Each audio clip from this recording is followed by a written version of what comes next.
bimuranga, mubyandike bitatu bimuranga.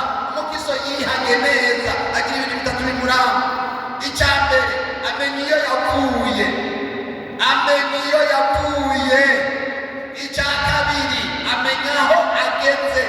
Icya gatatu, amenya iyo ariko araca. Bivuze ngo icya mbere amenya, icya kabiri amenya aho ageze gute, icya gatatu amenya iyo ariko aragira gute. Nicyo gituma wa muririmbyi yavuze ngo naretse gukeze nta no kuzimira yesa neramo ibyaha byanje byakuwe hogose yesa. Ariko ikindi gice yaririmbye yavuze ngo noneho visibyi Yesu yagereyemo zikonzo cyakuba nakuruwo muva wa Yesu yagereyemo Yesu mwami Yesu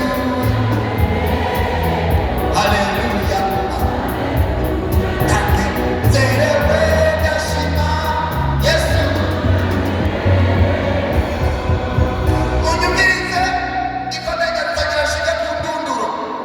Iyo umuntu amaze kwihana akaba akatura aca agenda akaba ibyamwa, hanyuma mu ishengero ntaba arinjizwa mu ishengero kubera batarabatizwa, aba hasigaye intambuko yo kubatizwa mu mazi, intambuko yo kubatizwa mu mazi.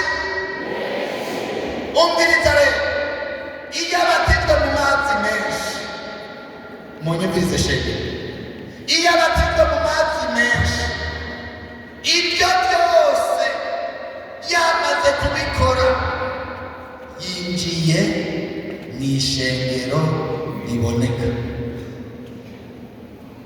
Oya, itima byumvise, yinjiye mu ishengero rigira gute. Nimwatora hariho desorte d'église, hari icyo bita église visible. Ishengero rigira gute, rigira gute. Le contraire d'église invisible, l'église est muri ya Gifaransa. Nimwabona ahantu handitse église avec minuscule, bizoba bisobanura église iyi turimo, ishengero riboneka. Nimwabona handitse église avec majuscule azoba ari église invisible. Gira mugenzi wawe ako wagafashe.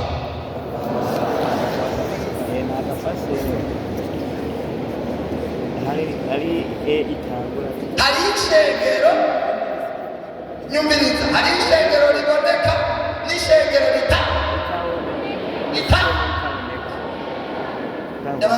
kese. Iri shengero turimo ni église invisible cyangwa église visible. Aha turi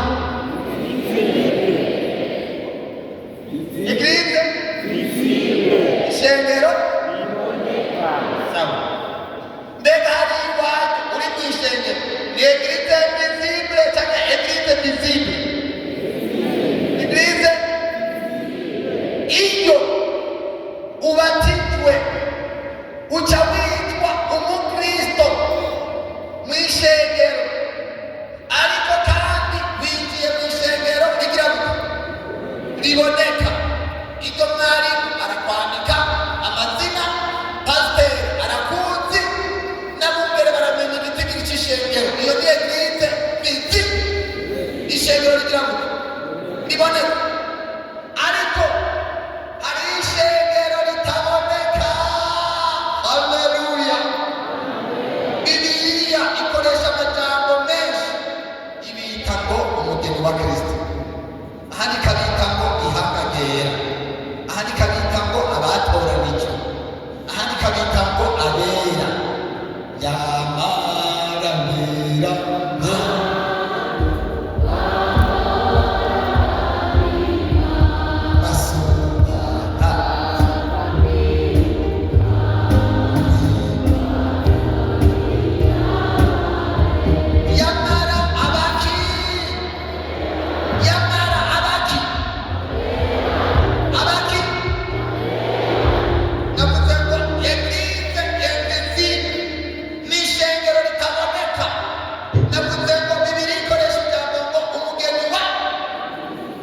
ya umugeni wa ihanga abatora hanyuma abe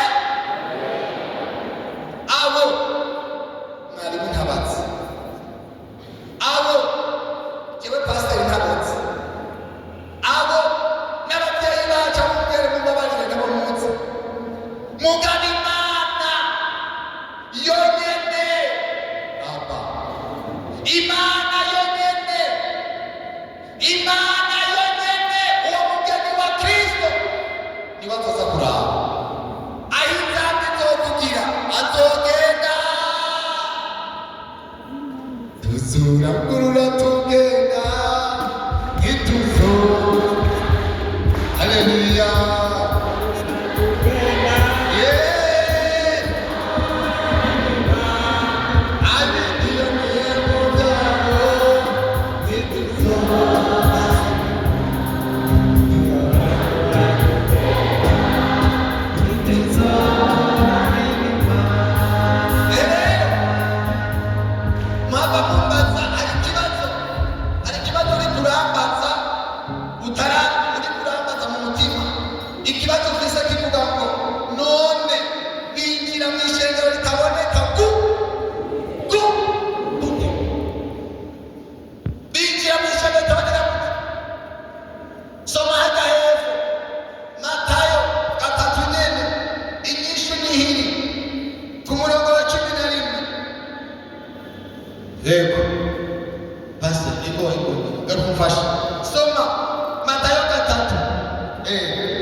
shengero aho duhereza niwugurura umutima ariko Imana igukorera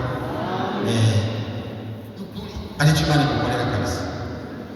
Gatatu cyumere nukuri jewe ndababatiza ku mazi n'umwihane ariko uzoza hanyuma yanje andusha ubushobozi ntibimbereye no kumutwaza inkweto uyu azobabatiza muri muhemu yera n'umuriro. Subiramo uyu azobabatiza muri muhemu yera no mu muriro.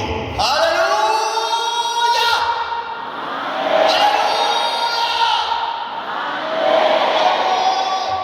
numva nezerewe nambara Yohana ahejeje kubabatiza mu mazi menshi muri Yorodani yaciye abakorayo ati mwebwe abatiza ati jewe ndabinjije mw'ishengero riboneka ndabinjije mw'ishengero rigira gute mw'ishengero rigira gute amen. Iwacu igihe kimwe bariko barabatiza umutamakazi umwe araza kubatizwa pasiteri aramubwira ati rero nyoko wifate neza ati kandi ngiye kugutwara kugushira mu mazi zo gupfunga umunwa amazi ntakuje hehe mu kanwa agiye kumudimbika mazi bamubatiza wa mugore cyane asa wa mukecuru arasa amazi yose hehe arakorora arakorora pasiteri arafata pasiteri aramubwira ati none ganyoko sinari nakubwiye yuko uza gupfunga umunwa ateka pasiteri jewe mu byaha byari byaramboshe wawe ururimi nagomba ko rubatizwa nabwo nyine nari naramerewe nabi none nari naragowe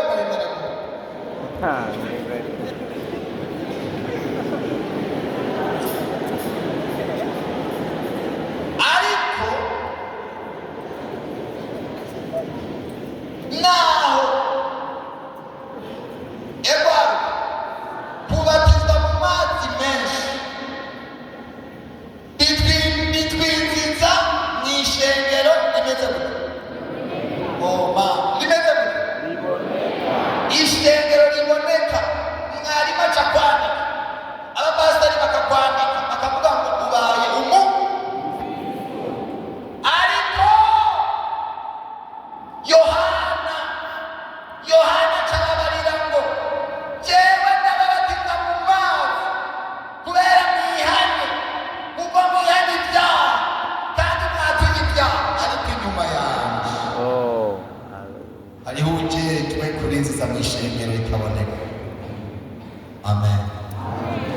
Yesu Kristo ubwiwe. Uyo niwe wenyene azobabatiza muri mpemu na hehe no mu muriro. Iki kintu wemeza neza ko winjiye mu ishengero ritaboneka n'igihe wari mu Kristo, wari mu ishengero, mu nyuma ukabatizwa muri mpemu yera. Bisobanura ngo ijuru, abamarayika, ibinyabugingo, haleluya, abakerubi babavuze ngo aranditswe ire kandida osiye. Oh my God. Ire kandida n'umukandida w'ijuru, arabaye umwana w'Imana. Bibiliya ibarira mu Baroma ngo abarongorwa na mpemu w'Imana bose nibo bana b'Imana. Abarongorwa na mpemu w'Imana bose nibo bana b'Imana. Nico gituma gutunga abapantekote bataruzura mpemu yera ukababwiza, tukaba dufise abantu masheni bataruzura mpemu yera, tukaba dufise abantu b'abarorerezi, abarorerezi muri bica ico abarorerezi ibiriko biragira gute, mwene abo barorerezi bafise ingorane nyinshi, nibo babwiza amakritike. Abarorerezi babwiza amaki, muze babwiza iki?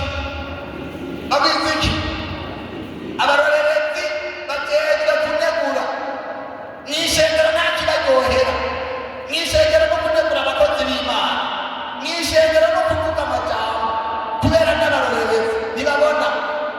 Abarorerezi iyo bariko barakina umupira, umurorerezi usanga aguma agira ngo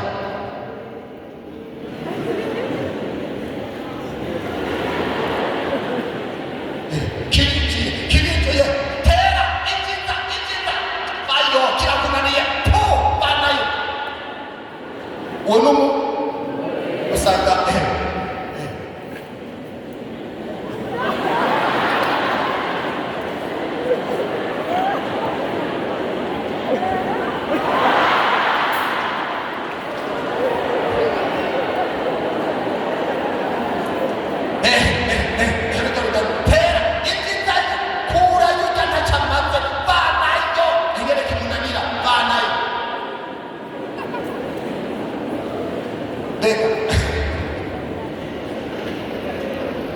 mbega umurorerezi araruha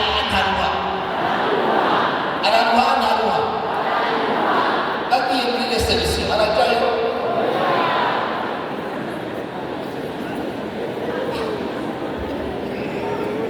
gatanga ntajyayo. Amen. Ajejwe amakritike, ajejwe kunegura, kubera sinyene umugabo namanezerwa n'umugwi ugira kabiri bawita abaramparasa. Abasubiri ubasanga inyuma y'ikibuga, atamajambo bariko baravuga, baguma bagira ama-exercice binonora gusa, baguma bagira utuntu twinonora. Bati burya biranse, haraho bampamagara ngire gute ndamusubiri, bampamagara ndamusubiri, ugenda ubona biranse ari ku rugamba, kandi umuramparasa n'ahatokina muri reception yinjiye. Sifa kwa Mungu. Amen. Haleluya. Abakinyi nabo bakaguma ku rugamba, barinzi bo muri kumati, uri umurorerezi, uri umuramparasa.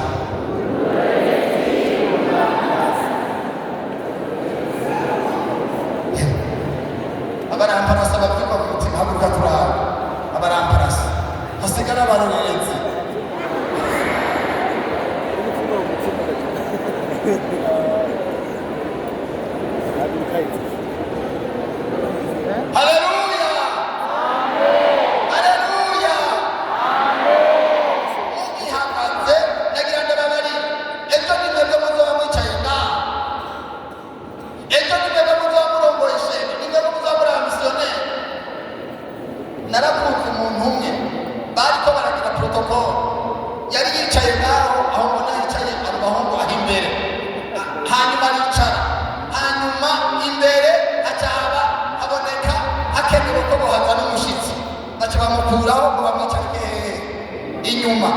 acababwira ngo jewe muranyihenze jewe sinshobora kuva imbere ngo nje inyuma kuko jewe mpaye ntera nja kwicara iyo ba mwarimu bari ahandi hafi abaramparasa. Haleluya, haleluya, turabyemeje neza. Turabaki umuramparasa agira imyimenye gusoma Bibiliya ni umwimenyerezo.